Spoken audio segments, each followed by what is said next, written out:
Welcome to Fundamentals of Investments in 5 minutes or less. My name is Dr. John Nyamunda, and today we are going to talk about correlation. What is correlation?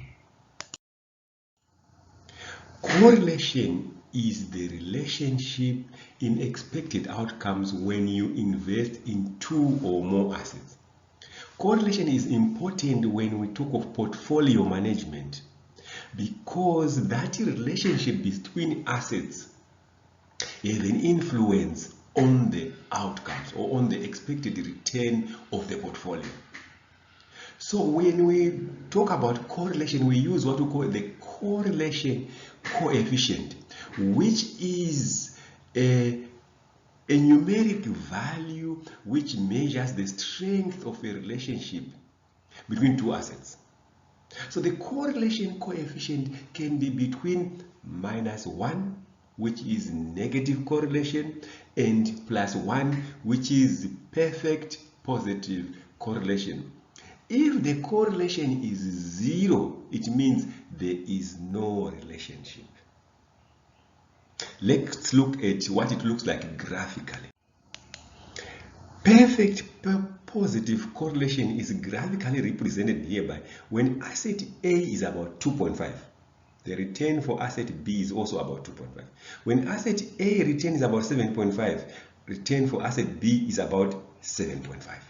When asset A return is about 10, asset B return is about 10, which is perfect positive correlation, which is equals to 1.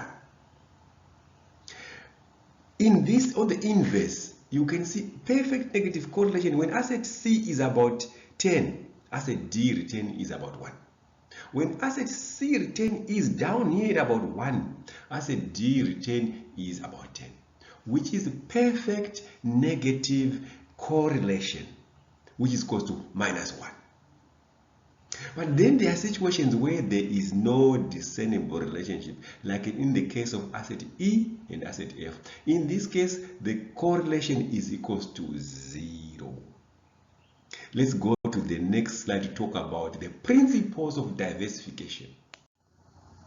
So fundamentally, when we talk about correlation, we are worried about diversifying our portfolio. That's why correlation is important, because we say we need to invest in assets with a negative correlation. What are we really saying? We are saying when you are investing, if you invest in Standard Bank and FNB, you are not getting enough diversification, because what affects Standard Bank is similar to what affects FNB. So if expected return for Standard Bank is negative, it is likely that expected return for FNB is also negative. So we need to hold those assets with a negative correlation. I have a question for you.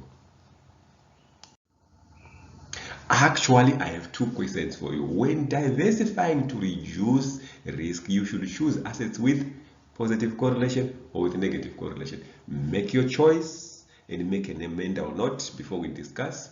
Which share combination provides better diversification? Portfolio of Old Mutual and Sanlam shares, Old Mutual Insurance Company, Sanlam another big insurance company. Or portfolio of Old Mutual Insurance Company and Vodacom shares. You know Vodacom. Make your choice and let's go to the next slide. I am proud of you if you say negative correlation, because that's true. I'm also proud of you if you said Old Mutual and Vodacom, because Old Mutual and Sanlam, they are similar companies. So they are likely to be affected by similar things. For instance, when COVID happened, when the mortality or people died in large numbers, it affected similarly Old Mutual and Sanlam. But when COVID happened, it affected Old Mutual, but it didn't affect Vodacom as much. Actually, for Vodacom, it was good because more people could use more data. Thank you for joining in today's Fundamentals of Investments in 5 minutes or less.